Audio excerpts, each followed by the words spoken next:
Je pense qu'il va y avoir un changement de programme concernant ma participation à la France un incroyable talent via la plateforme Digital Talent où j'ai besoin de vos votes pour pouvoir participer une nouvelle fois à cette émission. Encore une fois, c'est à vous de décider si vous désirez voter pour moi ou pour un autre ou une autre candidate. De toute façon, je vous force à rien comme d'habitude. Ce serait de la dictature. On n'est pas sur Tropico sur ma chaîne YouTube. Non, c'est juste pour vous dire que c'est vrai que certaines personnes ont été déçues du fait que je souhaite reparticiper mais en mode débile. Alors qu'il y a d'autres personnes qui ont des talents. Bon, je vous rappelle quand même que dans la France un incroyable talent, ils prennent pas mal de bouffons, dont moi, et ils s'en balancent un petit peu des talents sur cette émission. Leur but, c'est un peu de faire de l'audimat, ce qui est un peu le but d'une émission à la télé. Et je pense que du coup, je vais peut-être y aller en mode sérieux, sans le costume du Minotaure, c'est-à-dire tel que vous me voyez, et en chantant du bon gros death metal, parce qu'il ne faut pas oublier que je sais chanter du death metal. Et il s'avère que essayer de chanter en mode normal sur vraiment la musique que je souhaite, et je n'ai jamais eu cette occasion de pouvoir chanter à cette émission, puisque quand il m'avait pris la première fois sur dans la France un incroyable talent en 2013, c'était pour faire le con, et grâce à vos votes je vais peut-être pouvoir y aller, mais en mode sérieux.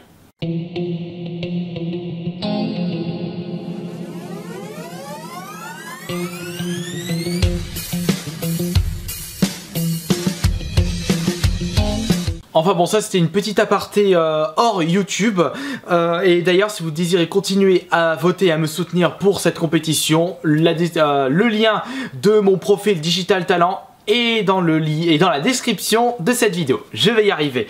Je rajoute également que c'est la première fois qu'un périple Kirby Play soit autant vu et autant réclamé. Ça fait 2 jours que je n'ai pas sorti la 7ème partie du Kirby Play Saut 2 et j'ai reçu beaucoup de commentaires et de messages. Quand est-ce que tu vas refaire la 7ème partie? Ne vous inquiétez pas. Quand cette vidéo sera dispo, la 7ème partie sera déjà dispo sur ma chaîne YouTube. Donc ne vous inquiétez pas, je vais continuer jusqu'à que je termine ce périple qui ne sera pas si long que ça. Heureusement d'ailleurs, c'est pas comme si je faisais un périple GTA 5 où je ne sais pas combien je ferai de parties, ou un périple Skyrim, oh voilà, je m'en sortirai plus. Et donc j'ai déjà ma petite idée pour le prochain Kirby Play. Je vous le dirai à la fin du Kirby Play Saut 2, la toute dernière partie.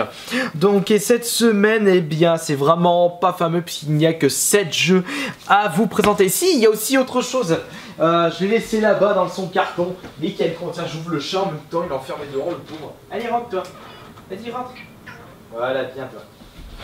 Tu retourneras dehors, t'inquiète pas. Ouais, voilà. Ah, putain, j'ai mal préparé le bazar. Oh là là là là. Que je suis un boulet. J'avais oublié ceci, le carton.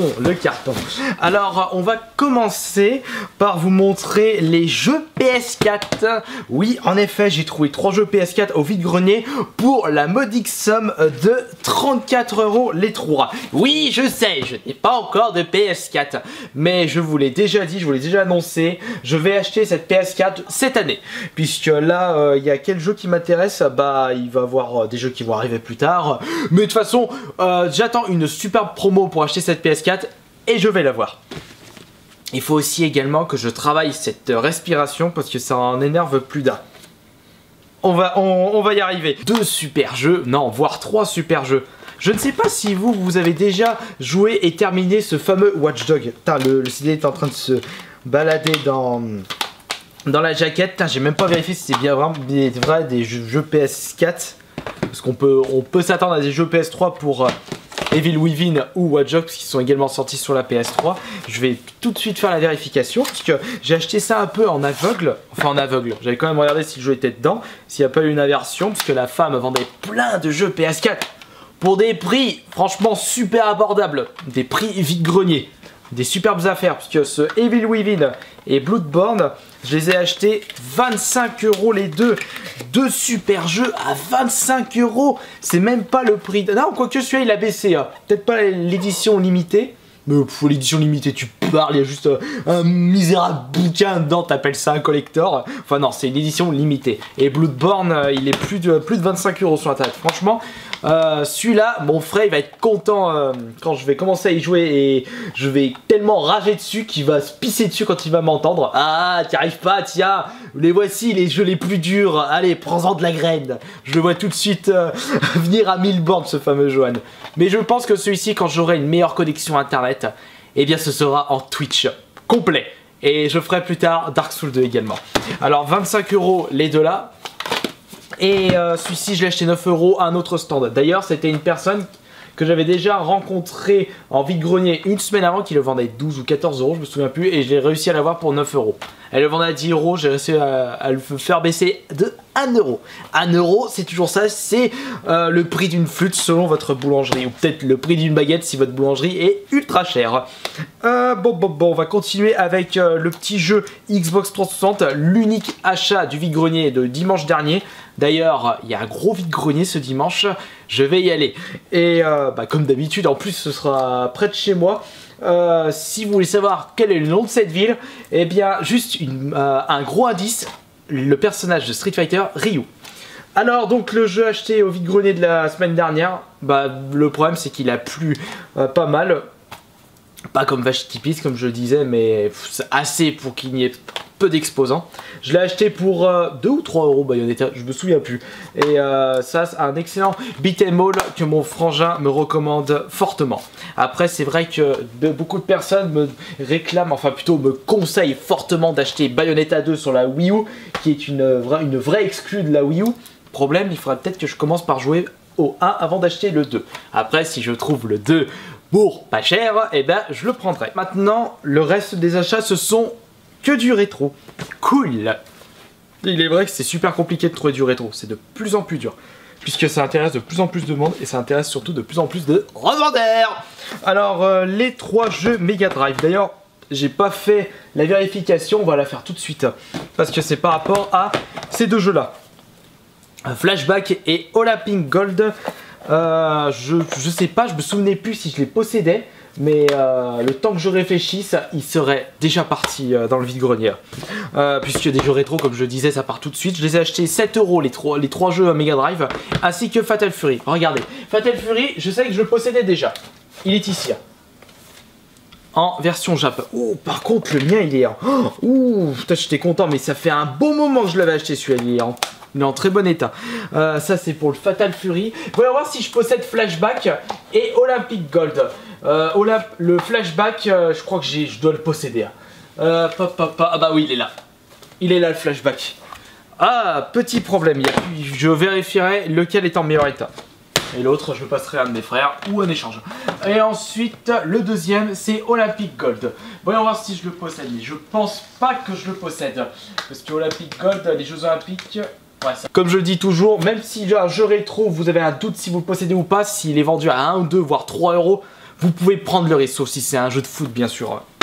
C'est comme toi. Et maintenant, le gros carton, The Big Box. Mais qu'est-ce qu'il y a dedans? Il y a un trésor. Ah, je mets la tête dedans. Oh putain, ça pue, je suis con. Ah, il y avait quoi dedans aussi dans cette boîte? Il y avait cette fameuse N64 sans Expansion Pack. Malheureusement, on peut pas avoir la chance gagner à tous les coups, je cherchais le terme. Mais dedans, il y avait le Turok 2 on va dire en assez bon état général. Je trouve que celui-ci, j'ai eu plus de plaisir à jouer à ce Turok 2 plutôt que le Turok 1 qui était plus compliqué. Il est complet.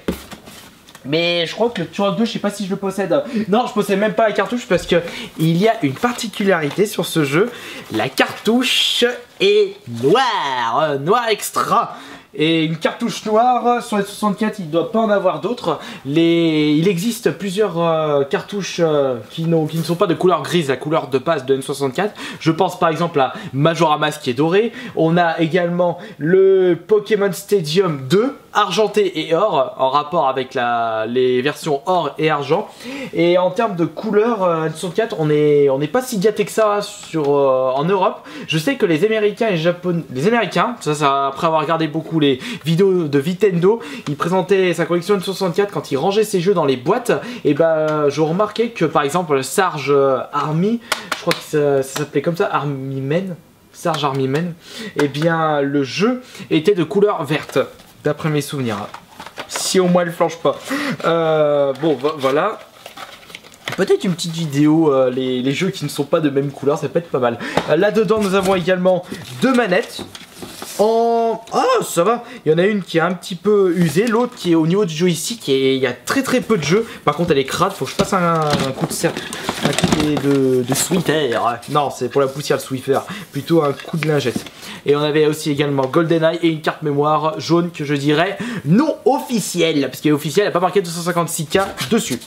Voilà, donc c'est tout pour les achats de cette semaine avec, comme je disais, il n'y a que 8 jeux, non 9 jeux avec la N64 et la console. Donc une console plus 9 jeux, plus quelques petits accessoires comme 2 manettes et une carte mémoire de la N64.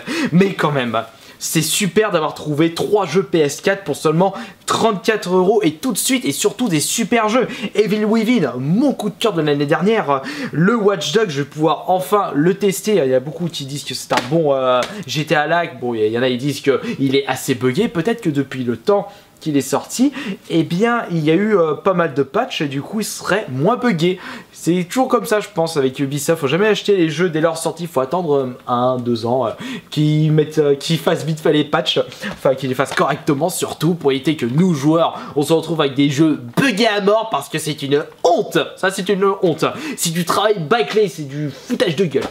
Et Bloodborne, je vais pouvoir me tâter un super jeu bien compliqué et est-ce qu'il est plus dur que le mode Akumu de Evil Within? Ça, je vous le dirai. Bon, après, c'est vraiment pas le même genre, parce que là, on a plus un survival horror avec des armes. L'ambiance n'est vraiment pas le même. Voilà.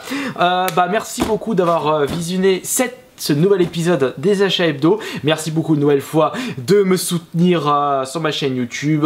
On a dépassé les 62 000 abonnés, ce qui est quand même fou. Franchement, c'est fou pour une chaîne YouTube de collection, à la base de collection. Et ça, j'ai réussi... franchement, c'est grâce à vous qu'on soit aussi nombreux et nombreuses sur la chaîne YouTube. Merci à vous une nouvelle fois. À la prochaine.